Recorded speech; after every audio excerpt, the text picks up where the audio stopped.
P for promo में खुशामदीद। जी तो viewers, drama serial चमक दमक की नए आने वाली एपिसोड में आप देखेंगे कि इन लालची लोगों के गिर्द शिकंजा जो है वो मजबूत से मजबूत होता जा रहा है।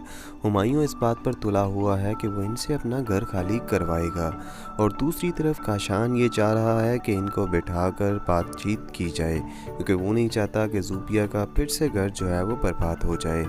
लेकिन बार बार काशान के कहने पर हुमायूं इस बात का गुस्सा करता है और कहता है कि नहीं, मैं अब फराज को नहीं छोड़ने वाला। और दूसरी तरफ आने वाली एपिसोड में देखेंगे कि फिर फराज लोगों के घर यानी कि हुमायूं के अपने घर खाली करवाने के लिए पुलिस को भिजवाता है।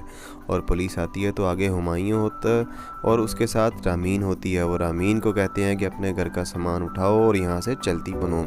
अब ये बात देखकर फराज भी घर में ही होता है।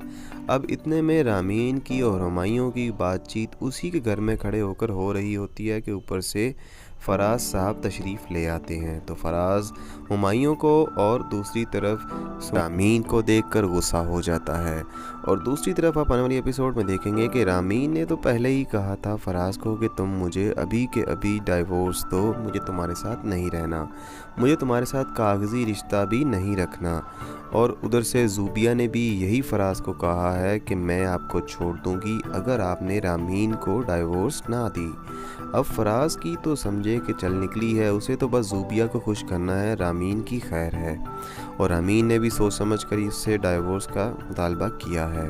और दूसरी तरफ फिर आप आने वाले एपिसोड में देखेंगे कि फराज जब हुमायूं को और रामीन को एक साथ देखेगा तो फिर उसको गलत फहमी फिर से होगी। और फिर वो रामीन को कहता है कि तुम मेरे घर में खड़ी होते हुए गैर मर्द के साथ बातें करती हो, मैं अभी और इसी वक्त तुम्हारे साथ सारे ताल्लुक़ दूर करता हूँ। और आप आने वाले एपिसोड में फिर देखेंगे कि ये एक दूसरे को डाइवोर्स दे देंगे। अब ऐन मौके पर हुमायूं भी मौजूद होगा। क्या हुमायूं रामीन का हाथ थाम लेगा और क्या फराज वाकई उसको डाइवोर्स